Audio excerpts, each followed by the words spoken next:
রানাঘাট কেন্দ্রের নির্দল প্রার্থী জগন্নাথ সরকারকে ভোট দিলে বুলেট খেতে হবে। বিজেপি যুব মোর্চার নাম করে লেখা এমনই পোস্টার পড়াকে কেন্দ্র করে সোমবার চাঞ্চল্য ছড়ালো শান্তিপুরের বাগ আচরা এলাকায়। সূত্রের খবর, আজ সোমবার রানাঘাট লোকসভা কেন্দ্রে ভোট হচ্ছে। তার আগে রবিবার গভীর রাতে শান্তিপুরের বাগ আচরায় হিন্দু মহাসভার প্রার্থী জগন্নাথ সরকারকে ভোট দিলে প্রাণে মেরে ফেলার হুমকি দেওয়া পোস্টার পড়ে। এই ঘটনাকে কেন্দ্র করে সোমবার চাঞ্চল্য ছড়ায়। এই বিষয়ে অভিযোগের আঙুল উঠেছে বিজেপি যুব মোর্চার বিরুদ্ধে। অভিযোগ অস্বীকার করে বিজেপি যুব মোর্চার দাবি, হেরে যাওয়ার ভয় এই কাজ করেছে তৃণমূল।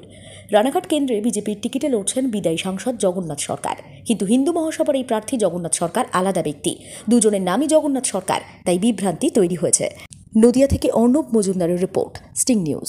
পোস্টার পড়েছে বাগাসটা অঞ্চলে, যেটায় লেখা আছে হিন্দু মহাসভার যিনি প্রার্থী জগন্নাথ সরকার, তিনাকে একটি ভোট মানে প্রিয়জনের বুকে একটি বুলেট, এরকম একটি পোস্টার, এবং তার নিচে লেখা আছে যুব মোর্চা, এবং যেটা যুব মোর্চার দিকে আঙুল উঠছে। কি বলবেন?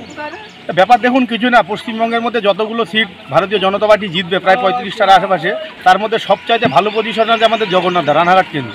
বা সেখানটায় নদিয়া জেলার মধ্যে সবচাইতে বেশি ভালোভাবে পঞ্চায়েত ভোট গঠন করেছে আমাদের বাগাসরা পঞ্চায়েত, যেখানটায় তৃণমূল নেই বললেই চলে।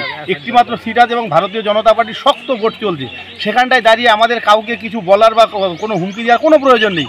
মানুষের ভোটে আমরা পঞ্চায়েত জিতেছি এবং মানুষের ভোটে এবছর তৃণমূল আমাদের বাগাসরা পঞ্চায়েত থেকে মুছে যাবে। তো সেখানটায় তৃণমূলের এই ধরনের নোংরামো করা ছাড়া আর কোনো জায়গা নেই।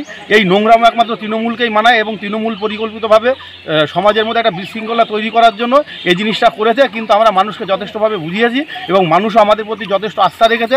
আমরা এতে নিশ্চিত, যেটা মানুষ বিশ্বাস করেনি, করবেও না। আর তৃণমূলের নোংরামোর জবাব আপনারা 4 তারিখে পেয়ে যাবেন, যে ভারতীয় জনতা পার্টির পাশে বাগাসরা প্রত্যেকটি নাগরিক কীভাবে সমর্থন দেয় সেটা আপনারা ভোটের রেজাল্টেই বুঝতে পারবেন। এটা তৃণমূলের চক্রান্ত ছাড়া আর কিছুই না। আপনার নাম? আমি ঝন্টু দাস, ভারতীয় জনতা পার্টি যুব মোর্চার সভাপতি, শান্তিপুর মণ্ডলে। সকালবেলা শুনলাম একটা পোস্টার পড়েছে। কোন জায়গাটা? এটা আশপাশে জলের কল আছে, যেখানেও পড়েছে বাগাজরা অঞ্চলের মধ্যেই। তো হিন্দু মহাসভার যে প্রার্থী জগন্নাথ সরকার হয়েছে, বাগাজরা ঢাকাপাড়ায় তার বাড়ি, এবং তার পরিবারকে হুমকি দেওয়া হচ্ছে যেরকম একটি ভোট যদি পড়ে তাহলে তার পরিবারের প্রতি একটি বুলেট। এবং সাধারণ মানুষ এবার কীভাবে ভোট দিতে যাবে? এত হুমকি উপেক্ষা করে কি যেতে চায়? গ্রামগঞ্জের মানুষ, মা বোনেরা ভয় পায়। হ্যাঁ, আমাদের বাগাজরা খুব শান্তিপ্রিয় জায়গা। এই জায়গা আমাদের কোনো দিন কোনো গণ্ডগোল হয়নি, অন্তত ভোট কেন্দ্রে।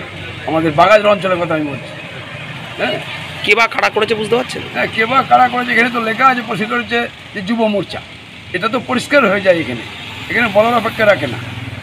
যুব মোর্চা তো পরিষ্কার নিচে লেখা রয়েছে, তাহলে তাদের ধরলেই পেয়ে যাবেন আপনারা। এটা কি মূলত কি আতঙ্ক করার জন্য? হ্যাঁ, মনে আতঙ্ক, মানুষ যাতে ভোট না দেয়। হ্যাঁ, যাতে হিন্দু মহাসভার যে প্রার্থী সে যাতে ভোট না পায়, তার পরিবারকে হুমকি দেওয়া হচ্ছে প্রতিনিয়ত। কি নাম আপনার? আমার নাম মিলন ঘোষ।